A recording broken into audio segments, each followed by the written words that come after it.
kabla ya kuhitimu na kuwa mhalifu sugu. Akiwa na umri wa miaka 20, John Keriamete aliingia katika kurasa za polisi za wahalifu sugu.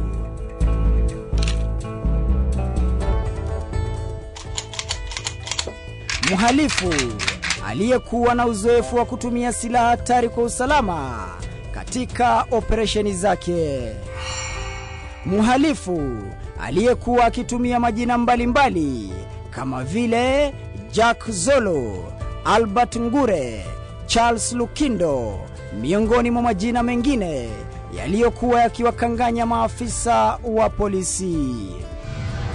Keriamete na wenzake, tofauti na wezi wa sasa, walikuwa wakipanga uhalifu kwa utaratibu na jinsi ambavyo watakabiliana na maafisa wa polisi iwapo kutatokea mvutano. Wizi wa mabank na other big firms, hakuna mtu anaweza kuingia mahali kama hajaelezewa vile kulivyo. Kwa hivyo in most cases inakuwa ni kazi ya kidani. Lazima kuwe na mtu hapo ndani ambaye anaelezea watu wale wahalifu vile wataenda. Hata nikuelezee, kuna wakati unaambiwa mkipitia stairs mahali fulani, the third stair iko na button ya alarm, unaweza ikanyanga, ama security guard anaweza kuikanyanga. Kwa hivyo mkifika hapo, mwambie apitie upande, mlazimisha apitie upande wa kulia ama kushoto. So unaona hiyo ni mpango inakuwa very deep. Naye nikataka watu wajue hivyo kwamba hakuna mtu anaweza kutoka nje aje atende kitendo kwako kwa nyumba kabla hajajua ni kitu gani kiko huko. Kwa hivyo wengi wa wahalifu kama wakati wetu tulikuwa tunaelezewa, ikiwa ni bandi fulani, hata unaambiwa counter number 4 ndio inakuwa na pesa nyingi. Unaambiwa Mkinja, hakikisha counter number 4 iwe ya kwanza. Sasa mipango ilikuwa namna hii. Mnakuwa na driver shupavu, kama mnajua ni kitendo gani mnafanya, na kuwa na watu ambao pia wana kubali kutenda kile wanajua. Jina lake lilianza kugonga vichwa vya habari baada ya kutekeleza uhalifu wa benki mbele ya msafara wa rais mstaafu Daniel Toroitich Arap Moi.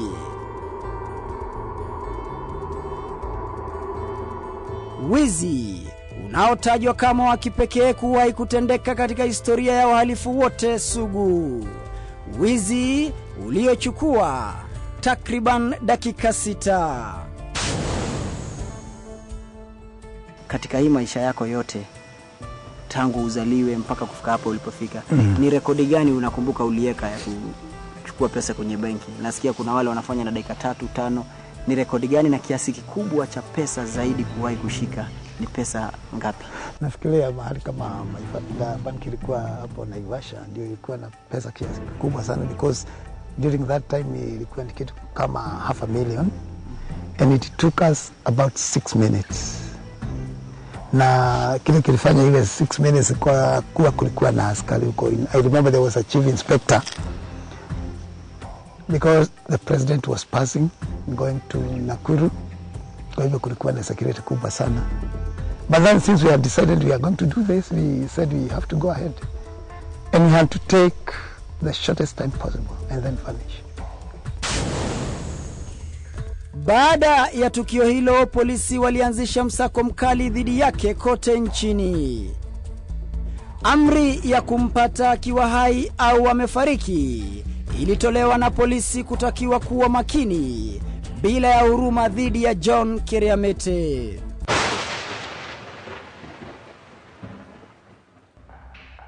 Kachero mkuu Patrick Shaw, ambaye alikuwa kiongoza operesheni hiyo, alikuwa na kibarua kigumu kumuinda John Keriamete.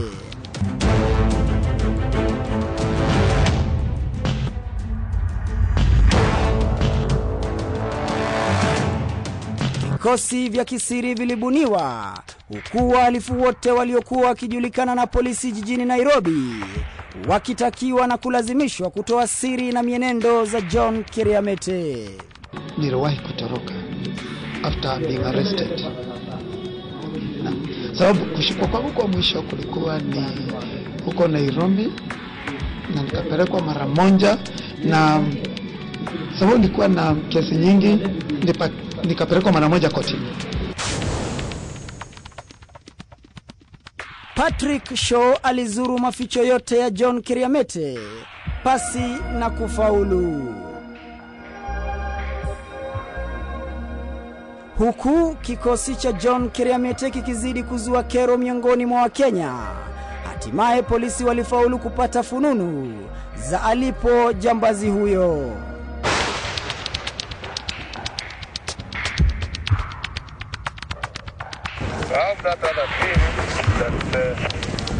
Taarifa zilienezwa kupitia mawasiliano ya polisi kuwa John Keriamete ameonekana katika maeneo ya River Road.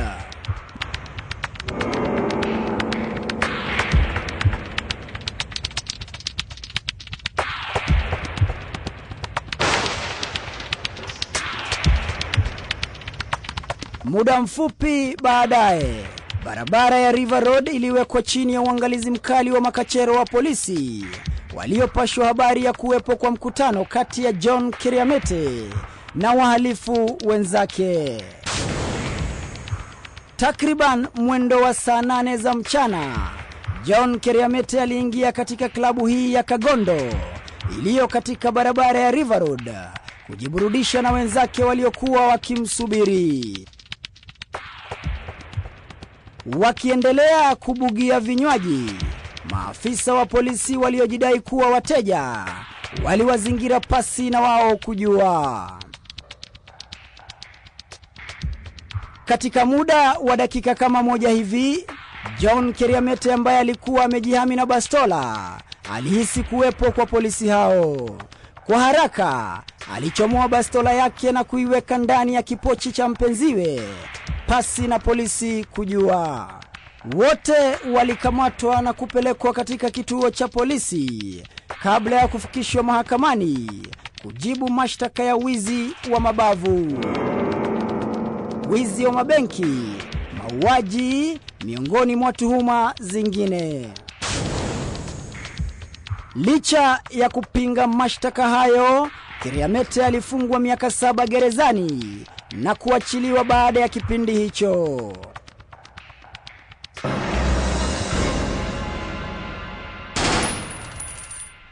Baada ya kufungwa jela miaka 7 gerezani, polisi walihisi kupumua na kuamini kuwa huo ndio uliokuwa mwisho wa safari ya jambazi sugu John Keriamete. Wasilokuwa wakijua ni kwamba John Keriamete alianza kujipatia mafunzo zaidi ya uhalifu kutoka kwa wahalifu wengine akiwa gerezani, na hivyo basi kunoa makali yake zaidi. Na kama wasemavyo Waswahili, ukimficha jogoo pakachani, kuna wakati atawika. Je, John Keriamete alizidi kuwika au alizimwa? Baada ya kuachiliwa kwake, John Keriamete hakuiasi kazi hiyo, na badala yake aliendeleza uhalifu sugu zaidi, uhalifu aliojifunza akiwa gerezani. Kila mara makabiliano makali yalijiri kati ya kikosi chake na maafisa wa polisi. Kwa wakati mmoja, John Keriamete alipigwa risasi na kuponea kifo. Akiwa na jeraha la risasi mwilini, Keriamete asijue pa kukimbilia, alilazimika kutafuta hifadhi nyumbani kwao Murang'a kwa lengo la kupata matibabu ya dharura. Katika hospitali zote za Nairobi, maafisa wa polisi walikaa macho kuhakikisha kuwa watamnasa jambazi huyo akiwa katika harakati za kutafuta matibabu. Madaktari wote walitakiwa kuripoti tukio lolote la mtu atakayetafuta matibabu ya jeraha la risasi. Wakati nilifika Murang'a, nikasikia I'm wet kwa mgongo, iko kitu, lakini kuangalia naona ni damu ilikuwa. Unajua risasi inaenda haraka sana, hata huwezi kujua imekuguza. I think this is why it takes life that easily. Wakati labda unapigwa risasi, ulikuwa unaenda wapi, hospitali gani? Maana ukienda hospitali utajulikana. Ama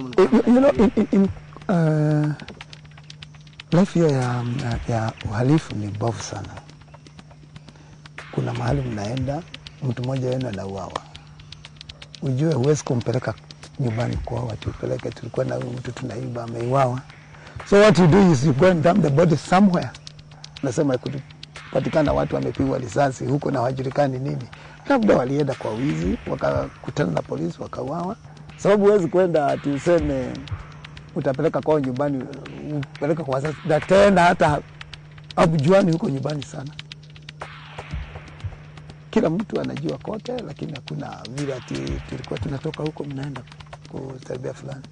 Mpango mzima wa polisi uliambulia patupu, kwani John Keriamete alifaulu kupata matibabu na kurudia tena uhalifu.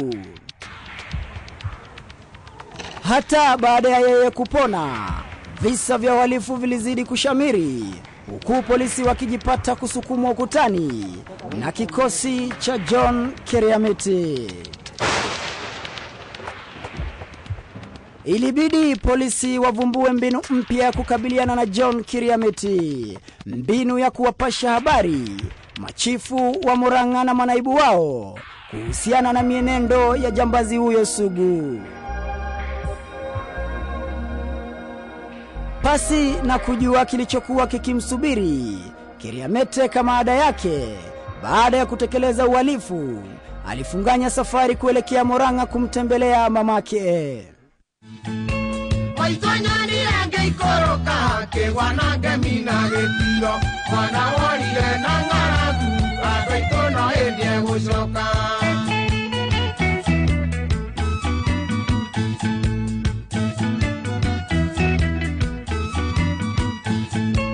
Juma kwa maito ajarire durage ya duma kobeine bahoya baya. Mjini Murang'a, chifu wa eneo hilo aliwapasha maafisa wa polisi habari ya kuwepo kwake. Dakika chache baadaye, kikosi cha kupambana na wahalifu sugu cha polisi kilizingira nyumba hiyo.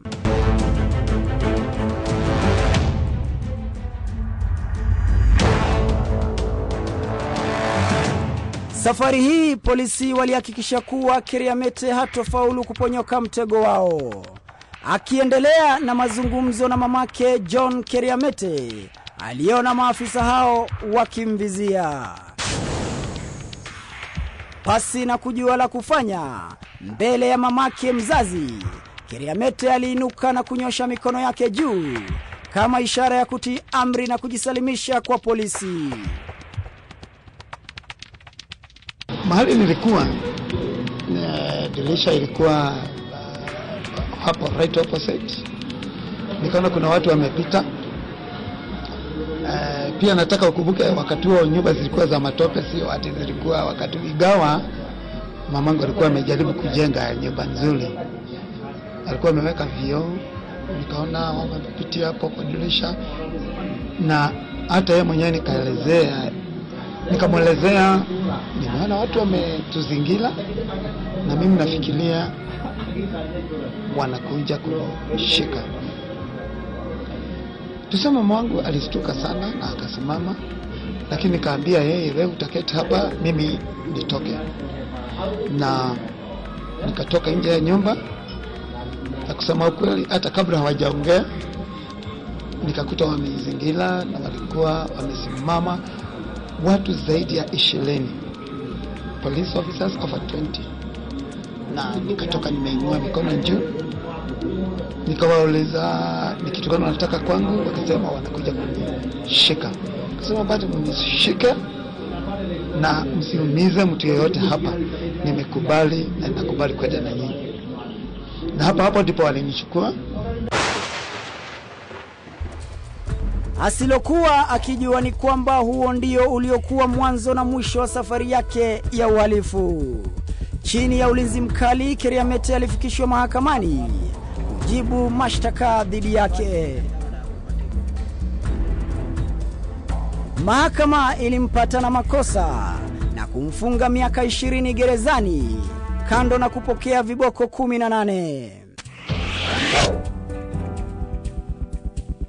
Akiwa gerezani, John Keriamete alianza kuandika kitabu kuhusu maisha yake almaarufu My Life in Crime.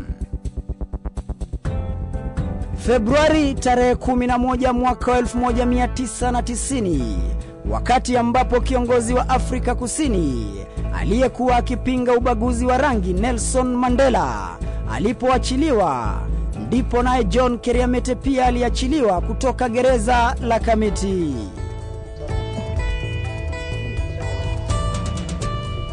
Miezi mitano baadaye, John Keriamete alichapisha kitabu chake. Kwa sasa anaishi Murang'a na familia yake, huku kila mara anapopata nafasi yeye hutembelea jela za humu nchini kuhubiri amani na kuwataka vijana kutojihusisha na masuala ya uhalifu. Uhalifu anaosema hauna malipo ila mauti.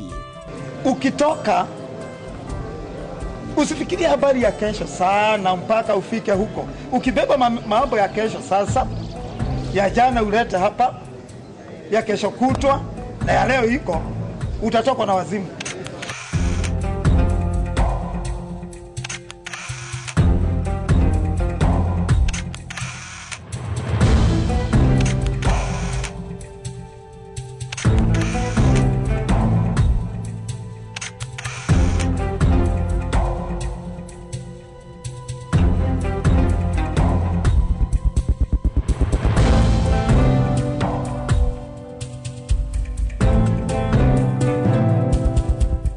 Watu walipojua kwamba babangu ni John Keriamete, nilipata kujulikana shule nzima.